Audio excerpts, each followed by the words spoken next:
And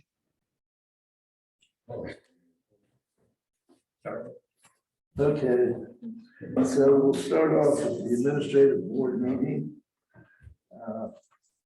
We'll try and keep it to the facts and, do what needs to be done. Do you all have a copy of the treasurer's report? Should be one, right? Yeah. We have one, John. Well, does everybody have it? Yes, they Yes. handed the treasurer's report, and I sent that to Sherry and Mark. Did y'all get the treasurer's report? So you wanna, I'll give you. We have one in email. We're pulling it up right now.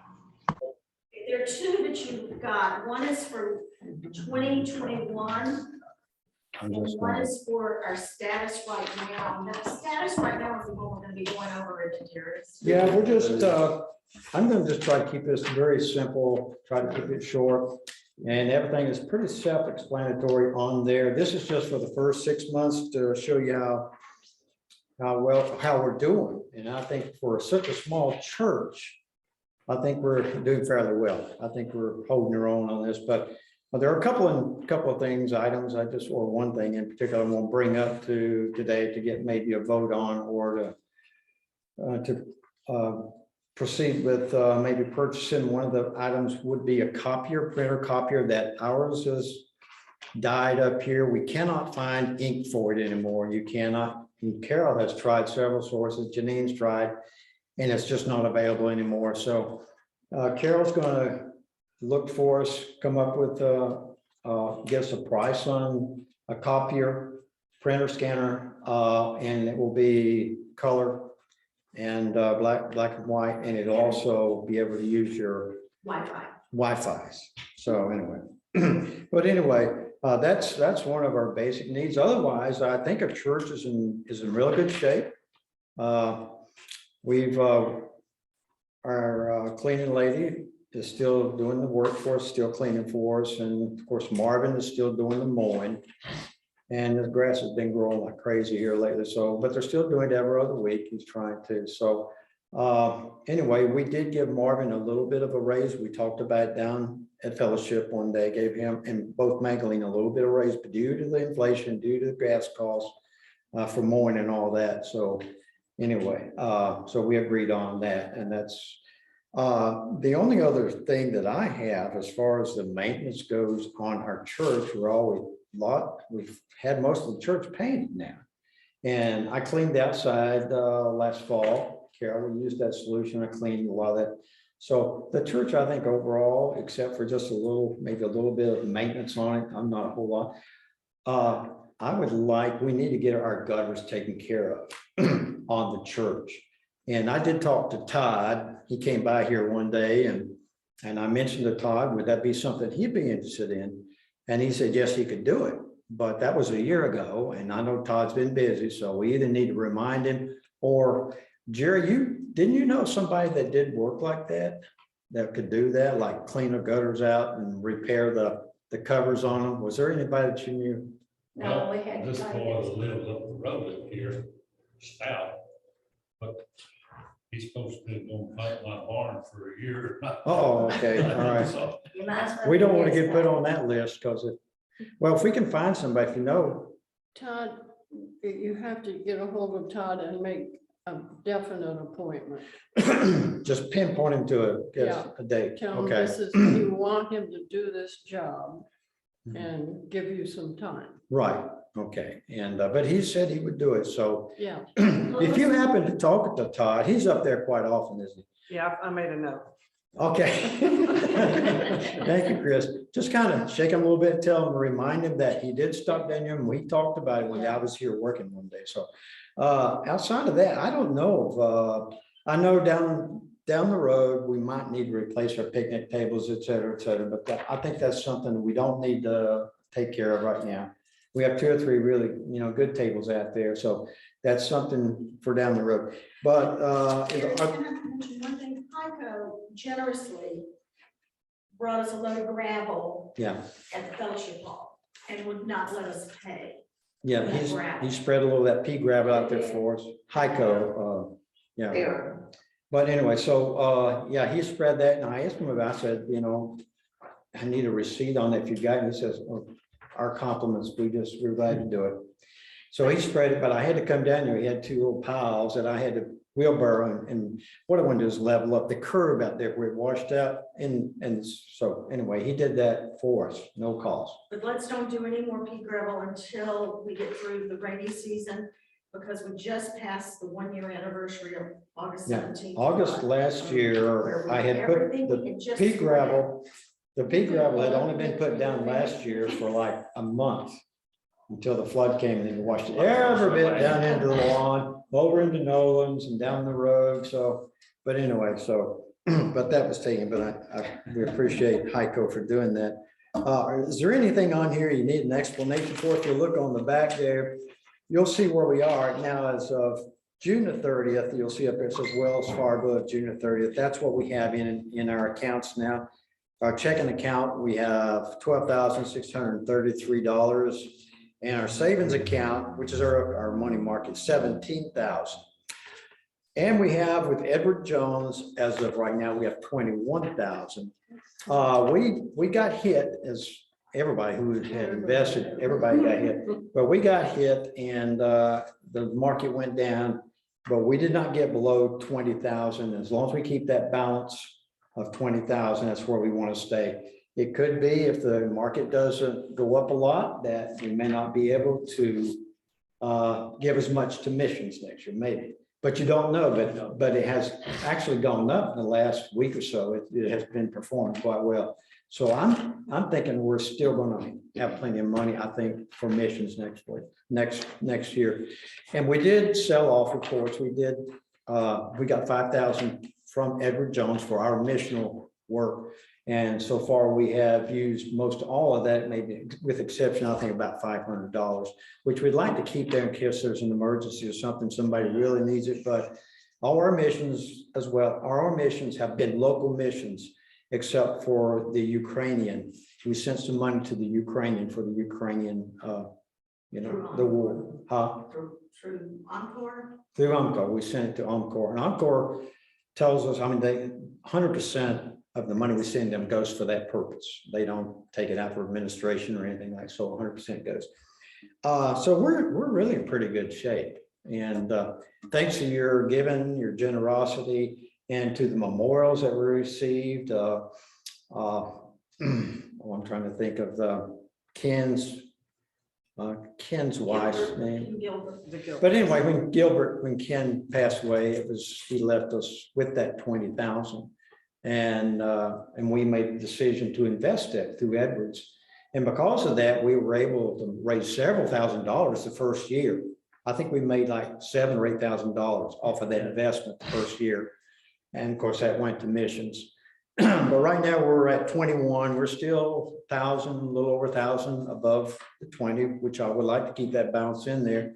So, but I'm hoping if the market continues, that maybe by the end of the year, or first of next year, that we'll be back up there. I'm hoping about 5,000. They said to be prepared for a bumpy ride. It will be a bumpy ride, but like I say, next year if we don't have the money, we just won't be able to do it. We'll just leave that money in there and continue to let it grow, but we will try to keep that balance of 20 anyway. Keep it in there and let it perform for us, and hopefully that we'll have some money that we can distribute. So, and we've received, if you haven't looked at the board down there, we've got lots of really nice letters of thank yous from these various organizations. So it's been a worthwhile cause. Absolutely. So it's been working for us. So better than put it in the money market and only making $100 every 5 years or so. Anyway, is there anything else? But like I say, the maintenance on the church, only thing that we really have right now, we've had everything painted inside. We might do a little bit of painting outside around the frame of the windows or something like that, inside or outside. But another thing, maybe it's not that urgent, is that maybe we might want to replace those single pane windows down in the fellowship hall. That would save us some money to replace those single panes with some thermal panes of some kind. But that, again, that's down the road. That's something we can deal with for right now. But I think it looks good. I think and like I say, if it hadn't been for y'all it's for your giving, your tithing, that keeps us afloat. And Jim High and Kathleen, we have members, or not even members now, but Jim and Kathleen, they've been real committed. They send checks every month. Is it every month, isn't it, Jerry? I think every month to the church to support us. So continue the giving, even though we're holding our own and we're actually looking pretty good as of right now, but just continue giving, tithing when you can. So any questions about what we might need? Another thing I thought about, and again, this is not something that has to be attended to right away, but we were taking down like one of these trees a year, buckeye trees. They serve absolutely no purpose. I mean, they shed the leaves all over the place and the buckeyes and everything, and they're really dangerous. Buckeye trees are, and they lose a lot of limbs. And so we've been taking one or two down every year. So down the road, if we're still, looks like we're doing good financially, we might have Nolan come over and he can cut it down. I can cut it up and Nolan can help me, and that won't be that much, but we've got one out the road, it's getting pretty tall, and it actually, if it blew this way, it could actually possibly hit the church. So maybe sometime later after fall, after all the leaves are off, we might want to look at that and just have a tree taken. But that won't be a big expense. So, but the gutters, I think we really need to take care of that, and possibly when you talk to Todd, maybe we should wait till after all the leaves are off. Yeah, it'd be a good idea. Because, it'd be a lot easier for him to get up there and go ahead and clean them all out. All right. And then we have plenty of the covers to go on these gutters. They've just gotten blown off. And I've come up with a little bit of a plan on how to make them permanent on there. You can still get in and access them to clean them. But when Todd, maybe when he and I get together, we will talk about how to do that. And but I know to get what they call them, the company that comes out and puts the leaf guards, very expensive. Yeah, and if they've you got to hire them. prove to me that they work. Pardon? They have to prove to me that they work. Oh. I still think those leaves can get it down. I have so much trash from the trees. I said that'll go down. I wonder about the seed pods, like from the poplar. They just millions of them fall, and can they not get it? But anyway, but these little guards that work pretty good, and I think they're put on properly, and we get them back up. There's must be 20 of them laying under I've stacked them up. Just have to be somebody besides Darius. He is not allowed to get on a ladder. She won't let me get on the ladder. I mean, I can do the door. Okay, but he's I not can't climbing climb to on the the steeple roof. and around the steeple. No more. Yeah, no, anyway, well, we'll talk to Todd about it. We need somebody younger, but Todd's not that young. He's younger than we are. But he's a lot, yeah. So if you don't mind, just, put a bug in his ear and say, make this fall, if he doesn't Well, mind. and he'll need business later on in the fall. Yeah. Okay, Because all the. now, if he says he can't do it, here's the other option. The individual, and he was real good, that cleaned our steeple has a bucket for it. Now, he could do it, but it'll cost us, I'm sure, a lot more. But there's sections here that he can't get to because of our septic tank, with the bucket for it. We don't want him out over in the septic area. So I still want Todd to look at it, give him a little job for this fall. So that's all I had. Y'all have anything? Thanks. Trustee report. Appreciate it. Is there any other church business that we need to discuss or anybody has questions about?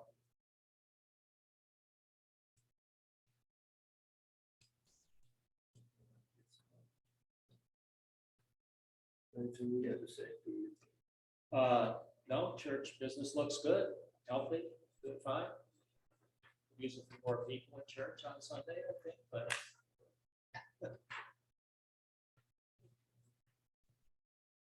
That's it for the administrative board. Any other administrative board, church council? Thanks.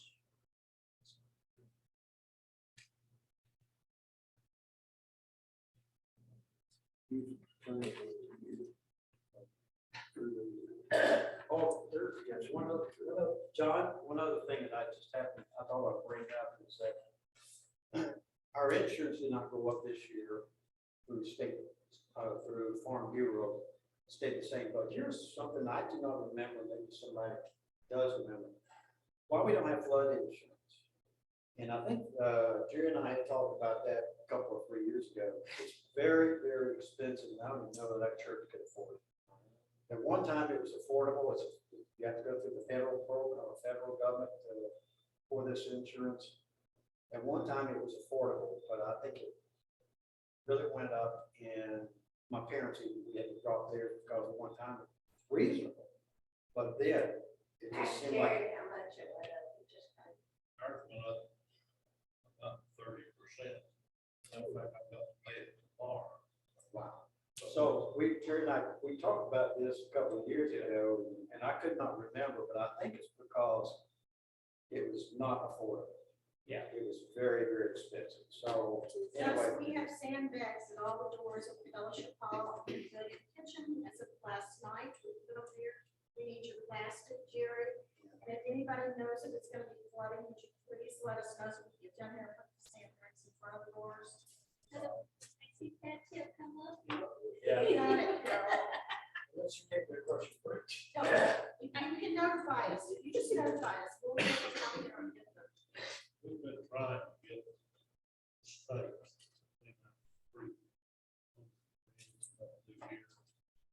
Well, for a year. They leave plenty of promises, but I feel whatever reason and all that. Once they do here, out of sight, out of mind. I guess. Well, we talked to several different people, said they check into it, but apparently they just run into a wall. I don't know what's going on. But Jerry was told that, hey, just go in there and do it, and don't say anything about it, you can't do that. Well, You can if you get the people to do it. If you get, but if you get, Then if it's their but they license. could very well be penalized a real steep fine for doing so. If anybody has or knows anybody has any connection with the state bridge engineers or anything else, you know, the only thing I know to do is just say, if I just sign a petition and a letter or send it to the governor and say, will you take care of this for us? And, everybody knows how, I think it, WOS over here. Bombs are, it's not being fixed. well, a lot of projects are being funded and taken care of now. They're doing a lot of work. Why they won't take Well, care of there's it? money to do it. Why they can't do this? I mean, this is their responsibility. That bridge is only 50%, working 50%. Yep. And if it were opened up on both sides, where the water would be evenly distributed now, there would be, I don't think there'd been a flooding of this community. What you say, no, put in what. Somebody got a wall up there now, so. On account Have of you water. seen the wall? Well, I'll talk to And normally, and also now the water that went up to Nolan's doorstep is all gonna be pushing this way, so. you know, Well, it would be nice if they took care of it, just keep the pressure on, right? Okay. So last week, it was brought to my attention that some of you have been in conversation about the disaffiliation process that the United Methodist Church is providing at the moment. And I know you've done a lot of research, done some thinking, you've watched videos, you've done that today as well. So I also talked to Mark Rawls, our district superintendent, who is very supportive of whatever kind of decisions local churches are going to make and will help guide a church through that decision process and to the best of his ability. And we'll meet with the churches whenever they are ready. So the process actually begins with conversation and then with an official letter of inquiry about the affiliation process, which is sent by computer to the United Methodist Church. And then the conference gets back to that church within, I think it is 2 weeks. And they will give further guidelines, but they will also let that church know what the financial commitment is if they do continue to pursue the process of disaffiliation. So that's kind of where it stands, and that's where we are right now, quite honestly. The inquiry letter has not been filled out, if that is your wish. But you need to probably kind of tell me now where things stand and why. And maybe I'll have some words to say. So far, my input has been to make available a letter from the United Methodist Church office, I think on communications, which maybe some of you saw, it's downstairs, which is, I think, a fairly good summary of where things are. So you can fill me in and fill us all in on where we stand and see where it goes. I would add that this is a fairly big decision. This church has been a Methodist church since what, 1892, I think. 120 years last week, which I did not realize at the time. To disaffiliate or leave the United Methodist Church is a pretty big deal. The Global Methodist Church has been suggested and established by the Wesleyan Covenant Association for churches to move over to. And they have established a set of different guidelines, a different hierarchy. So along with the issue at hand, which deals with human sexuality, they have also done some other things in terms of their organizational structure, which they hope will streamline the organizational process, cut down on the administrative hierarchy, and give the local church apparently some more autonomy. So that's a really brief footnote there. Well, you know, we watched the videos today, and as of a year ago, I was of the opinion, and my brother and I had a little talk about this, that I would have said, nah, let's just, you know, we need to just stay where it is, that's fine. But after reviewing these videos, it really, for me, was an eye-opener. And I do have made my decision, which way I want to go, and the videos gave me a lot of information I was not aware of. So I think the videos today that we saw is a big help, and I would encourage everybody to at least look at it, you know, then form your own opinion from those.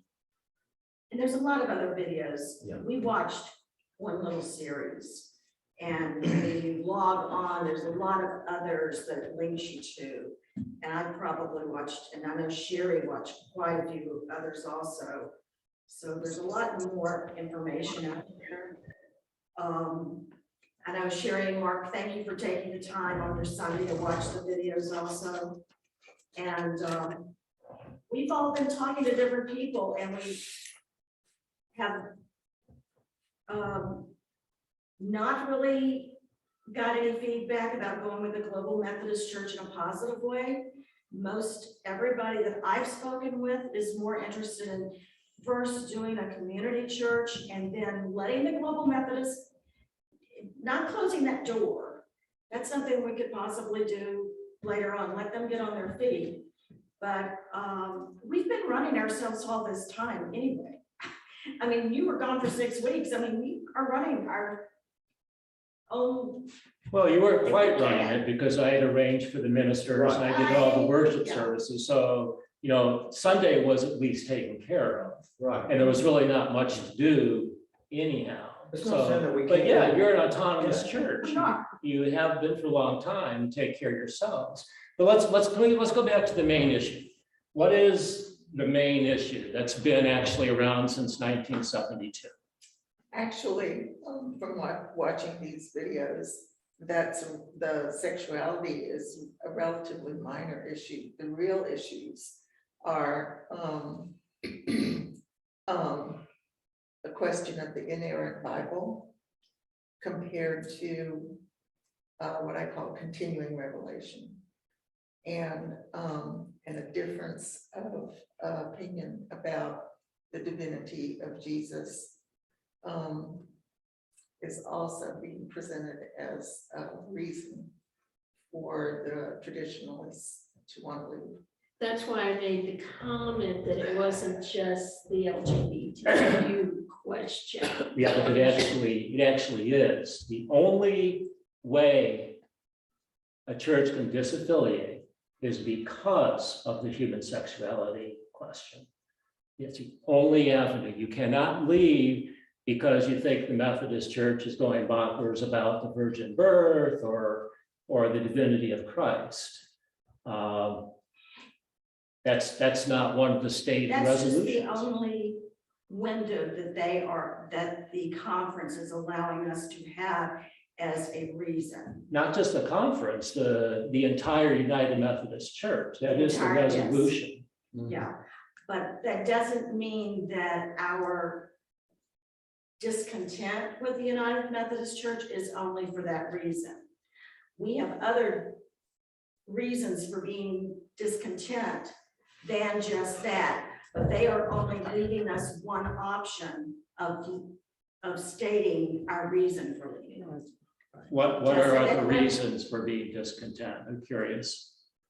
Well, one is that the bishops are not being held to the book of discipline.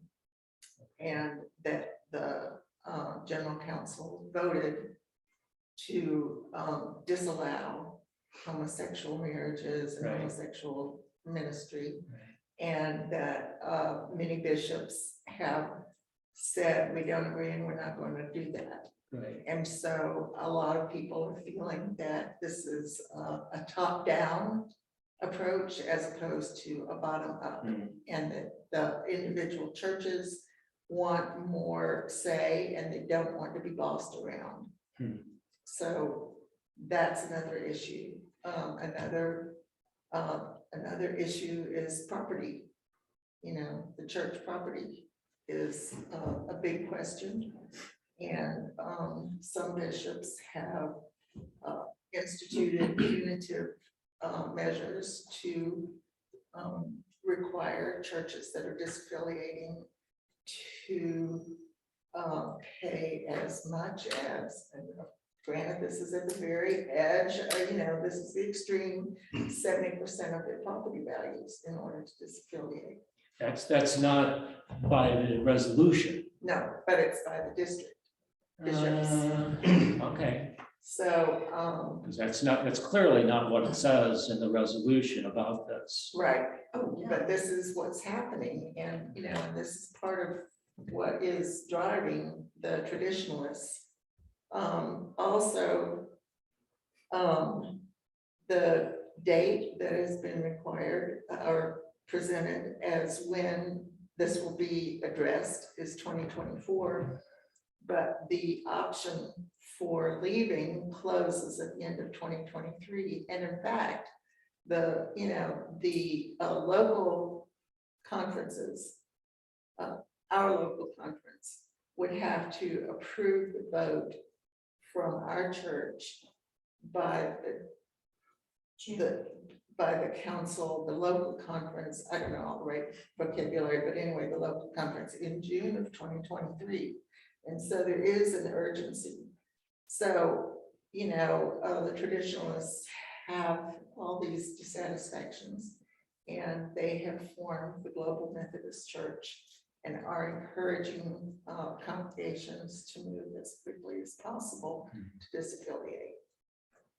And I think that's all. Let me see, I have a list But here. the conversations we have had to date, we're more leaning to doing the community church. And then, seeing how things shake out. Because we know we're dissatisfied with the way it appears the United Methodist Church is going. We're not sure about the Global Methodist Church at this point. So being more of a community-based community church, we can, let the hierarchy fight it out, and, we can still worship, we can still follow God and follow the Bible. And let, see how things go in, a few years, So the videos that I've been able to find have all, except one, been pro disassociation. Right.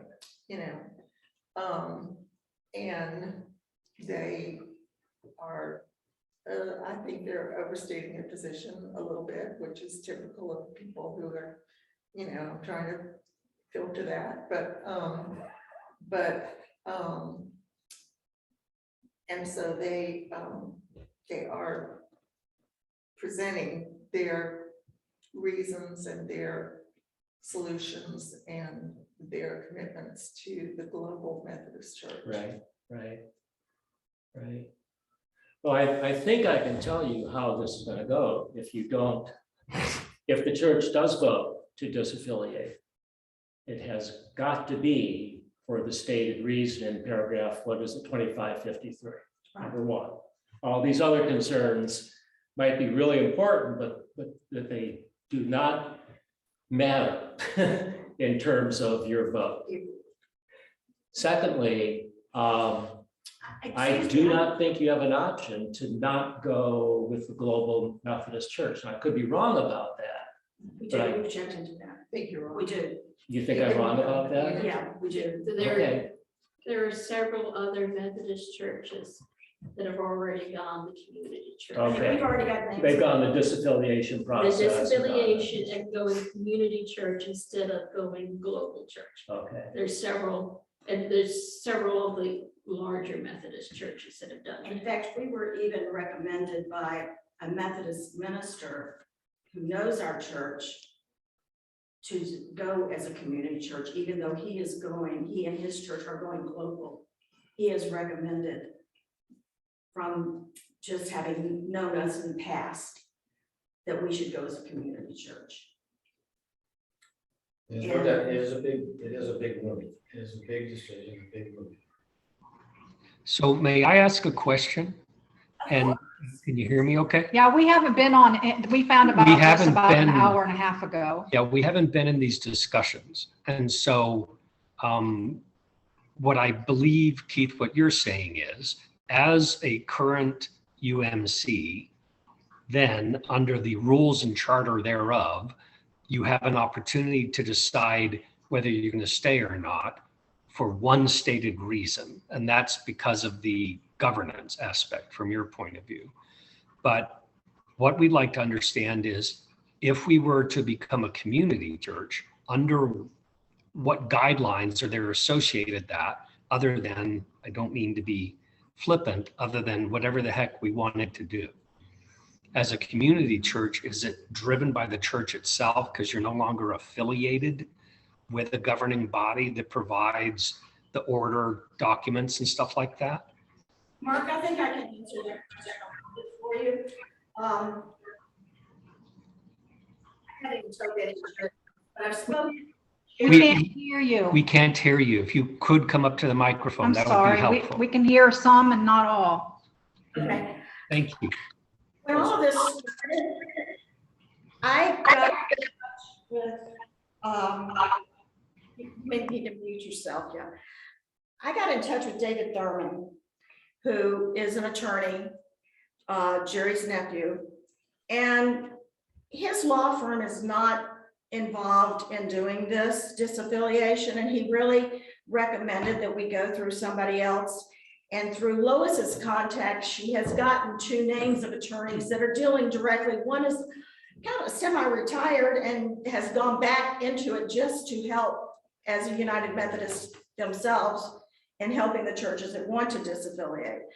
But David's recommendation to us was to use one of those attorneys, but that he would be more than willing to overlook any of the legal aspect of it. Also, one of the first things that we would have to do is we'd have to find and start with being incorporated. And in that incorporation, we would start with bylaws for our church and almost our own book of discipline and guidelines of how we want our church run. We haven't even started investigating that aspect of it because this has all hit us so hard and so fast. And I do apologize for my lack of communication with y'all about this, but I kind of told you, the last few weeks have been kind of hairy for y'all and us. But David said that he would be more than glad to look over anything to help us understand any of the legal aspects.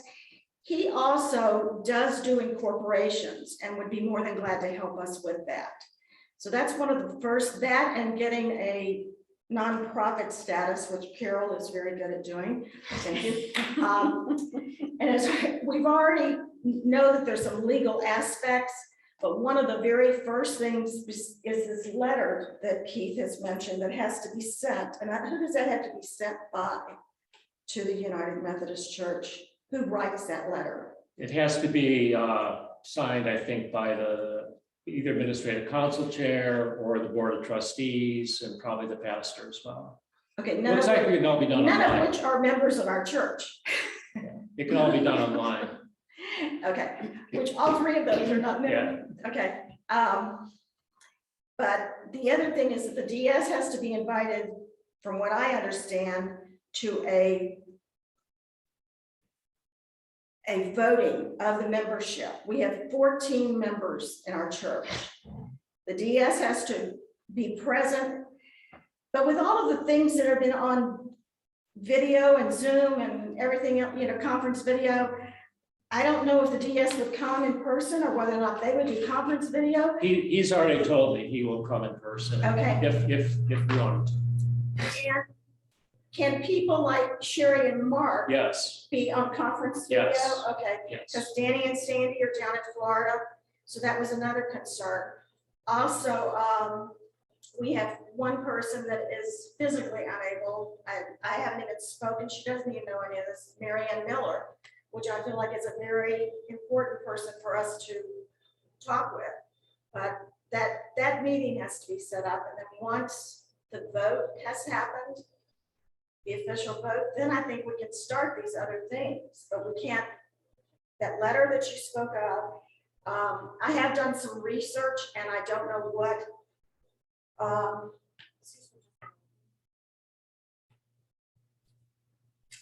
find my notes.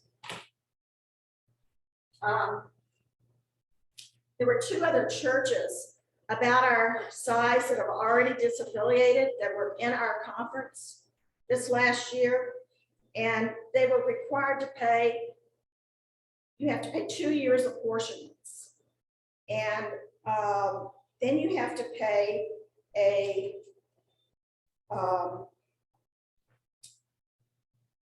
unfunded pensions and health benefit portion. And that's done as a percentage. And I ran their numbers and compared our numbers, and it would cost us approximately $20,000 to disaffiliate. I don't think so. Hmm, I don't think so. That's what they paid last year. You don't think we pay that much? No.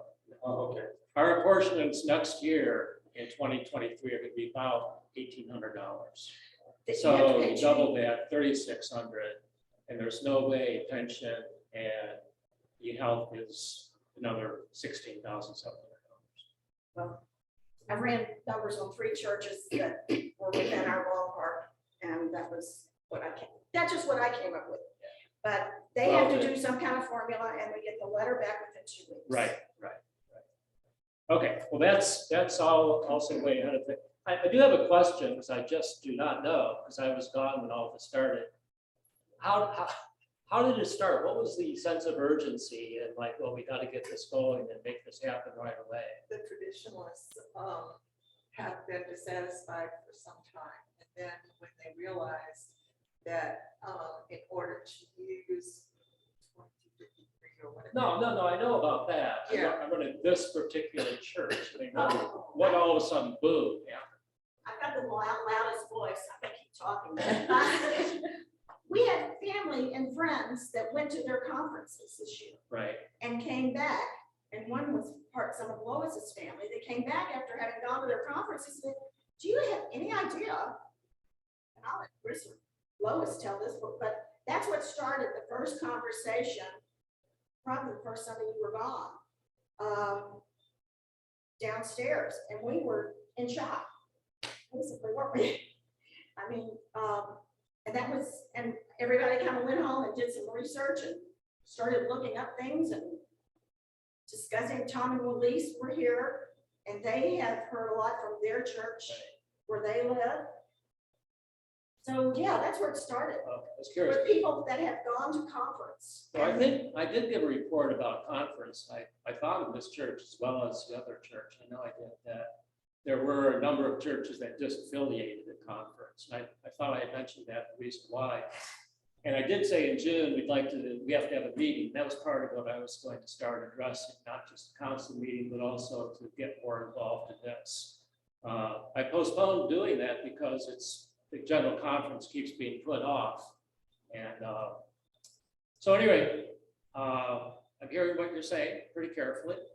And I think the United Methodist Church has a really, really long tradition and a long history of mission and ministry, of trying to be a church of social justice. John Wesley was very much in that category. But it might well be its reign is over. You know, God does work in different ways, and I'm not here to save the United Methodist Church. I was away from it for 18 years. I was working in a community church that was a member of the International Council of Community Churches, which is an association of churches and not a denomination. It's a huge difference. But yes, you're right. You have to establish your own bylaws and your own rules and regulations and how you can do things if you decide to leave a denominational church. Again, I think the only stated reason to do this, and maybe the lawyers can be helpful on this, we'll get Mark in here to talk, will be because of the human sexuality issue, which there are two parts of it. One is that under the present standards that are still in place, nothing's changed in that standard, and it very possibly might not in the 2024 conference, unless enough churches leave, in which case it might. Pastors, lay clergy cannot be practicing homosexuals. They cannot be ordained and cannot be practicing homosexuals. There are certainly a lot of gay and lesbian pastors in the United Methodist Church. Whether they practice or not, I do not know, don't care. And they're typically not known. It's not something they're going to announce. The second issue is one about married gay couples. Pastors are not allowed to perform marriages of gay couples, nor is the church allowed to have such a marriage performed within its church borders. And that's where a lot of the dissension comes with the bishops and the hierarchy who have not, what is the right word, prosecuted? I can't think of if that's the right word. The clergy that have done that, because they're probably in agreement with the clergy, and so they refuse to follow through on that episcopal responsibility. And you mentioned that as being part of the problem. That the episcopacy and district superintendents are not following through on their responsibility. So those are the reasons that this has come up. It's been coming up since 1972. Every meeting I've ever been at in the United Methodist Church, annual conferences.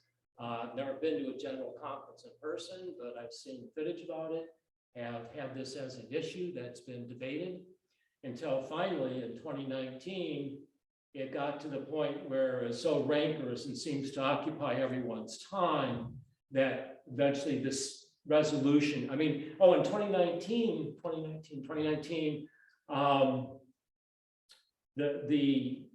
the requirements or the rules against homosexuality were actually hardened. They were made more severe by the council. But that just started causing so much uproar that the group who is called the traditionalists now said enough is enough. And they submitted this resolution, which is actually not even been approved yet, but is still very much in play.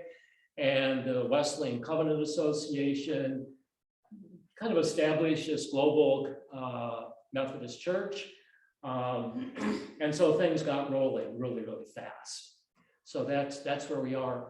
And if it is the desire of this body to continue in this route, you have to take a vote that you want to continue.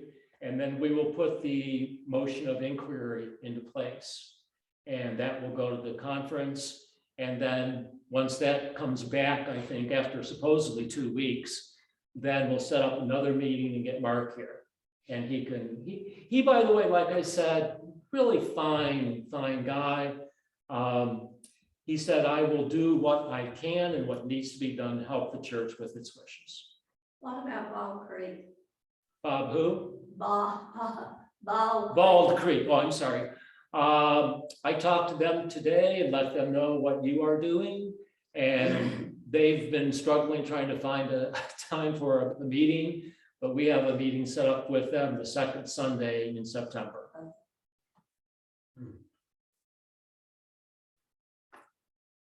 Mark, did you have any more questions? I would like, if you can, to point me to more readings. From the videos and things that I watched, that was very much a point of view from one side of the argument. The other side of the argument, you can see through the, trying to watch my words carefully, by the way the individual spoke, you can hear them arguing against something else that is not said. And so if I could, if you have any references to the other points of view, that would be of value.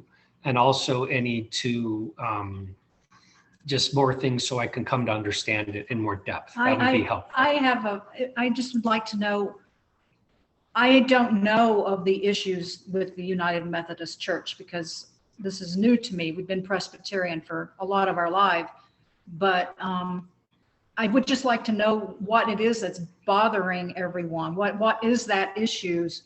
What are they? Is it the Bible? Is it the way you portray Jesus? Or, you know, of those things that they were talking about in the video, the 3 or 4 things, what is it that is pulling you away from the original United Methodist Church? Because my leaning was to just, you know, forget the global, because that's not where Mark and I are, or where I am. I shouldn't speak for Mark. I agree that that view is not one that we share. No, not at all. And so I don't know what the issue is that you all have discussed in the basement about what it is you don't like about the bishops or whatever. I know the bishop problem, but the United Methodist Church in general, that's affecting you and the church that we belong to. I think that's a conversation I was wanting to have with the two directly. And just because of our health issues that we both have had, and we haven't had time to. So I would like to continue that conversation. So what I suggest there, if I may, why don't we just, next time we get together, the 4 of us to talk about stuff and visit, that we catch up on that as well. That would be helpful. Well, that won't be until October. Well, no, we could probably get on Zoom before Oh, then. okay. I just want to be aware of everything because I feel like we're not really. Let me address, Mark, first your inquiry. I will send you some information that is more mainline denominational, that will also talk about this whole process. But you wanted to see the other side of the argument, so I can provide perhaps some of that.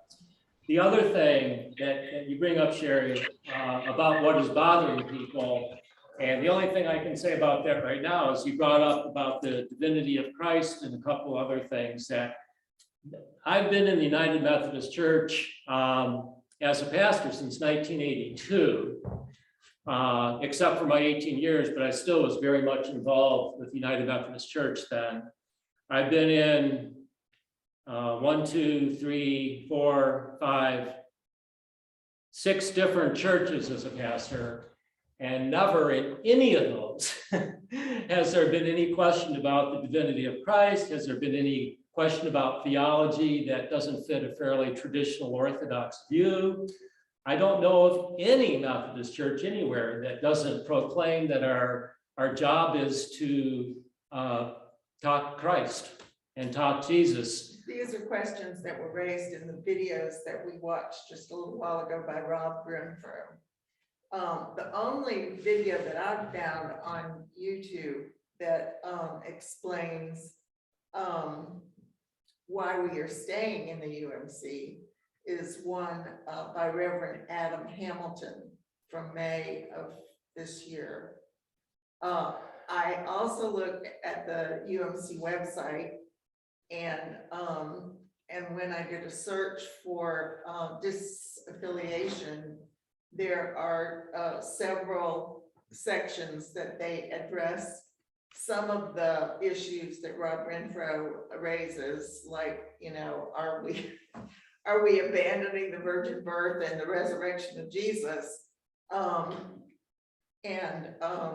they're answering, no, that's not what's going on, because Rob Renfro, in trying to give more depth to the LGBTQ issue, has raised, the differences that we have about the Bible and about Jesus.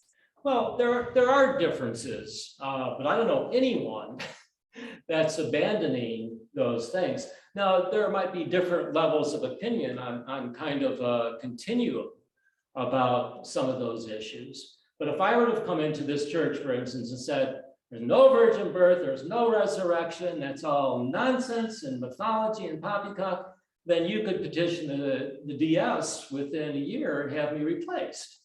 So, and then you get someone else in who might be more in line with your thinking. But I don't know any ministers in the Methodist Church that are doing that. Now, there might be other community churches, other denominations where that certainly will take place. And you can certainly find books that talk about that kind of theology. Rob Renfro is saying that with the traditionalists leaving the UMC, the centrists are going to be the conservatives within the remaining UMC, and those are going to be all old white men, and they're not going to be able to resist the young radicals that are coming up. And so his position is that the entire UMC is going to shift radically to the left.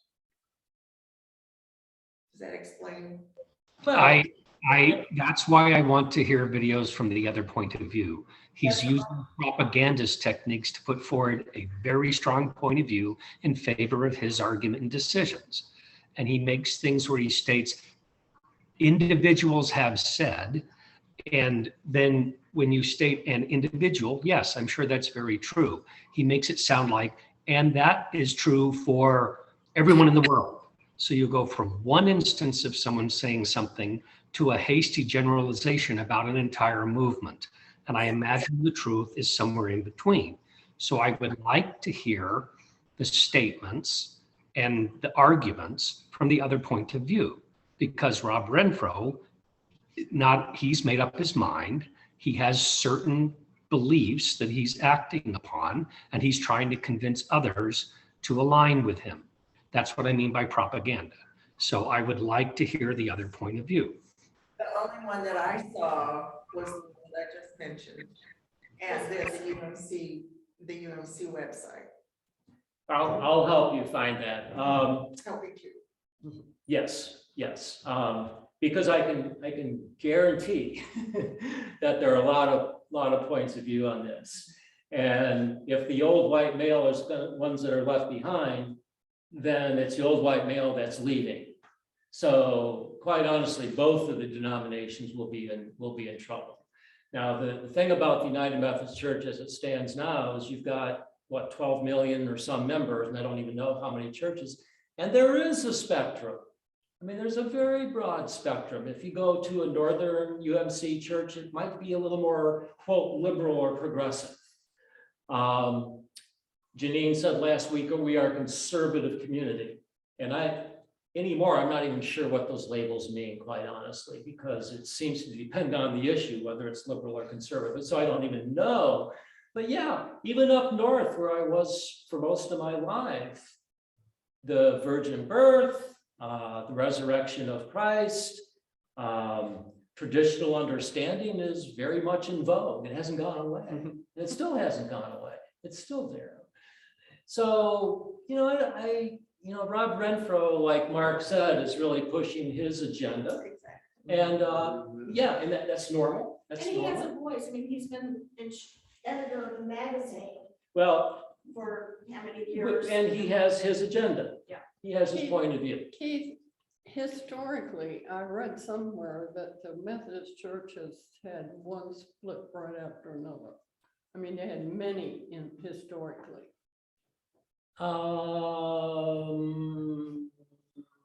No, I don't think so. I think Are you talking going way back to John Wesley? There are still Wesleyans, and there's African Zion Methodists, which black, and so there's a few different splits, but for the most part, they've been pretty solid. And then, like I said, in 1968 was the merger of the United Brethren and the Methodists, and that's been pretty solid since. And I don't know of any splits since then personally. I think they did talk about a split over the racial issue back in the 50s or 60s. I forget when it was, but there was a split about the racial issue. Oh, and look at the churches. Episcopal Church, they split. Presbyterian Church split. Yeah, there's been a lot of splits. This is actually not anything too new. I don't think we split as much as your corner Baptist church typically does. But it does, it has happened. Yeah. I just think that we need to think carefully, and I'm all for doing the letter of inquiry. I think that's where you're at, and continue to go with that and see where it leads for everybody, get more information. And I would suggest trying to hear the other side of Rob Renfro as well. I don't have quite the gloomy picture of the United Methodist Church in general that some of you seem to have about its theology. I think its theology is still very much intact. I don't see a change in that. Generally speaking, overall, it's a very Christ-centered theology. It's not a saved theology necessarily like more of a traditional fundamentalist Baptist church. Nothing against that, but it's got a bit of a different slant to it. But it's still pretty orthodox, and there is a hierarchy, which is always problematic. There are apportionments, which, like I said, next year I think they're about 1,800 for this church. Doesn't seem like an over amount, but it's still $1,800. So yeah, those are all things to consider, but I'll come back to what I understand at least to be the disaffiliation process. And it's got to be about that one issue, supposedly. Yeah. So I guess I'd like to suggest, unless there's any further conversation, that we take an official vote about doing the inquiry. Now, the inquiry does not commit anyone to any form of action. It just says, yeah, let's continue to look into this. Personally, I'd like to spend another week or so learning more about it. I don't, I feel like I've been given one side, and I don't feel that I have been able to look at the whole issue. So what do you say? You don't want to do a vote of inquiry? I don't want to do a vote right now. Okay. No, sure, not of disaffiliation. He's not going to. I know. Inquiry. No, I don't want to do that now. Okay. But it's still a vote. We still need to. So you would vote against that? Unless the body here agrees with you that we need to postpone the vote of inquiry. I'm expressing an opinion that I would like more time to learn more about the issues. Well, it will take 2 weeks for the inquiry letter to be returned. It's still not putting us. There is no, let me address the timeline. There is literally no hurry. If a vote for disaffiliation did occur, it would not be authorized until next annual conference next June. There is no doubt, because of COVID and because of the extension of general conference, that the whole process will be pushed back at least another year. It will not be held to the original dates. So it's not like there's a big rush, but there might be a concern that you want to get the process going. I would like to get the process going personally. And I'd like everybody else to speak out their opinion, but it gives us 2 weeks for them to process and tell us what our disaffiliation fee would be that we would have to pay. And that still doesn't mean that we would have an appointment with the DS, that could be postponed for weeks or whatever. So it's not like, and at that point, the meeting with the DS where we vote is, there's no turning back after that vote. And it's 2/3 of the membership would have to vote to disaffiliate. Right.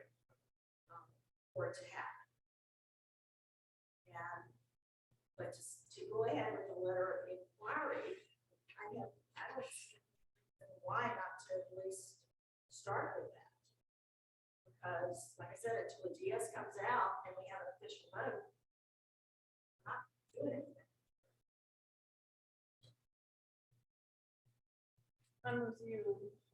Anybody else have an opinion about the letter of I inquiry? don't see any reason not to. We're not committing ourselves to anything. No, you're not. We're just inquiry. Yeah. Until we actually hold the vote with the DS, we have to make a commitment, we're just saying. We would like to know more about this. We're thinking about this in this manner. So if I may, I think a journey such as this begins with a single step in a certain direction. And clearly by having this meeting, we've already started that journey. However, I don't believe I know enough before I'm ready to take that second step to even put out the letter at this point. I don't know what it would say. I don't know how it would, what we would learn from it. I don't know whether it is something that I would feel comfortable communicating as a member of the church. I am ignorant. So therefore, I need to know more before I'm ready to vote. I'm not prepared to vote today, is what I'm saying. I'm not prepared to go forward with the letter of inquiry. I just don't know enough. Letter of inquiry is already written. It's a form letter, or it's a form. Here, I can, It's a form, and I can send it to you. well, I'll tell you what it says. It's called a disaffiliation process and information of the North Carolina Conference of the United Methodist Church. You put down a phone number, the pastor's name, the pastor's email, the pastor's phone, acknowledgement. You put down the authorized church officer role, church officer name, email, phone. Oh yeah, the church name, identification number, what district, and that's it. It's just a form listing all the information on your about your church, and you submit that. And then you hear from the conference after 2 weeks about what your payoff would be. But this is just a process of getting more information, actually. So if one were thinking about disaffiliation, this is information about your financial obligations and the timeline and process. Pretty much. And then it sets it up in the DS's kind of portfolio that might be more coming. But there might not even be more coming. The church might then decide, no, we don't want to do this. And then that's the end of the deal. Yeah. So it really is not much of a commitment, but you do get some economic information. I would be interested in that, in the financial part Yeah. of the economics, to see how much it would cost us.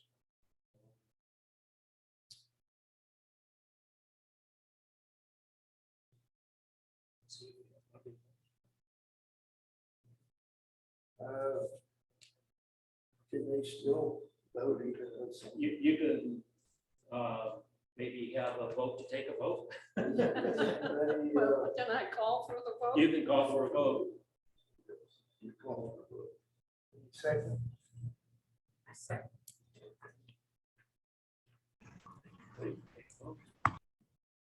I can't vote. But you can call for the vote. All in favor. All in favor? Sending the letter of inquiry. The letter of inquiry only.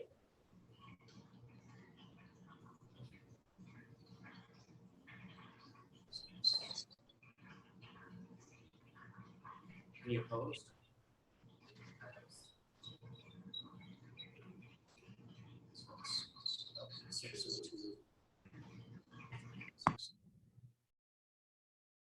Okay, so I think there are 6 in favor and 3 opposed to sending the letter of inquiry.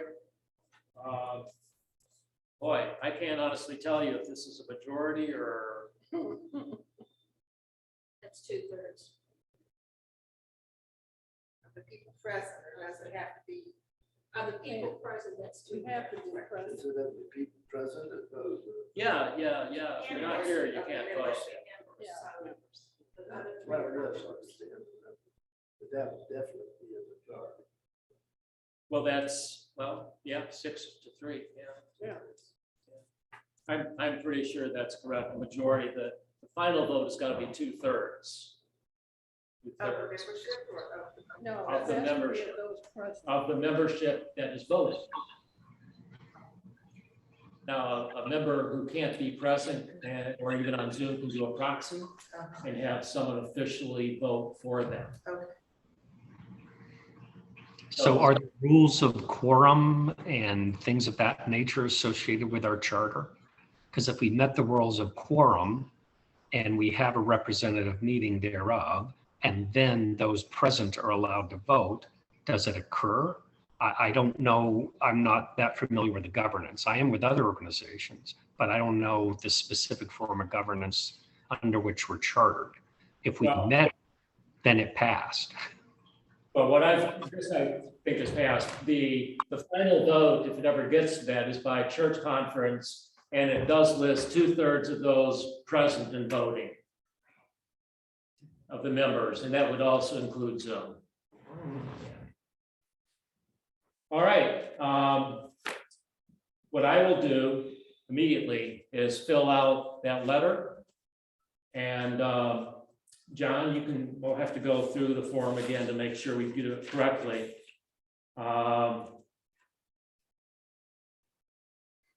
It's called the church liaison name. So in addition to the pastor, who will serve as the church's primary contact for disaffiliation communications? Got to fill that in.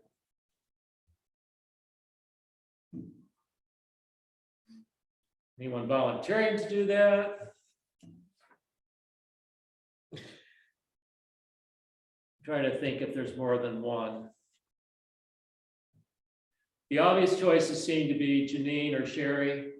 Sherry, you are actually still a lay member of this church. Janine, you kind of spearheaded the conversation so far. I'm just passing on what other people passed on to me. Yeah, don't be humble about this. I think you actually were a big initiator, and that's fine. I don't have a problem with that. Someone's got to initiate, unless Lois is the culprit. Oh, I hope not. We need to put the church identification number down. I can get that. The district we know. But I do need a liaison name, one of you or somebody here. I would be very happy to do it, if that's part of my responsibility. It probably is. Okay. Probably is. And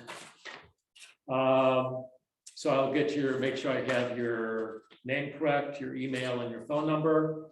I am also put down on this for the communications. Authorized church officer role, same as church liaison. Authorized church officer name. Oh, so it's the same person. I thought it was a separate person. So it's not. So they're just one person. All right. Like I said, I will do this immediately and submit it today. Okay. Let me say one more word about my role. My role is to be kind of dispassionate. It's your church. I have been privileged to be here for, I don't know, 5 or 6 years. And it's been a great privilege, believe me. I have nothing but the deepest respect for all of you.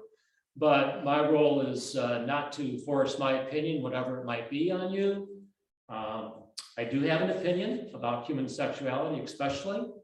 The United Methodist Church is, I think, always up for change. I think it's a grand old denomination. It has done much good in the world. It is not following the way of Satan. I think it is still very much a faith organization, regardless of what Robert Renfro or anyone else has to say. I think they're wrong. But my role, nevertheless, is to help guide and to be supportive of where you are individually, each and every one of you, regardless of your views. And I will be glad to hear you out individually. And I will be on your side wherever you are. Okay? Giving it back to you, John. Any other concerns? Let's close with a prayer. Dear Father, we do thank you for giving us this privilege to assemble here and to talk over concerns that we have about this disaffiliation. And thank you that the meeting went well. And I believe you were with us and guiding us. And pray that your will be done for everybody. Whatever your will is, we'll pray it will be done. We thank you and thank the Lord for coming. In Jesus' name, amen. Amen. All right.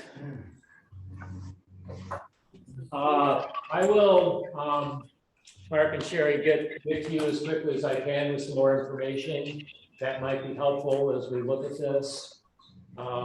Maybe some things about the United Methodist Church in general, and then some things that might relate to this specifically.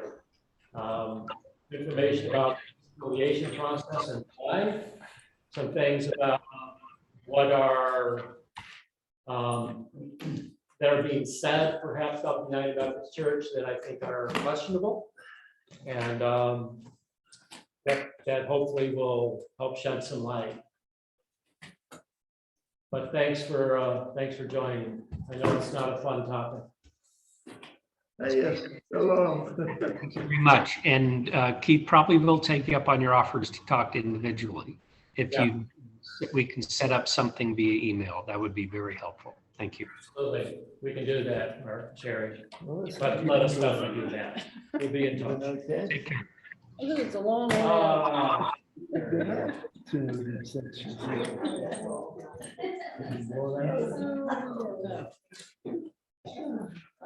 Now I feel more confused than ever.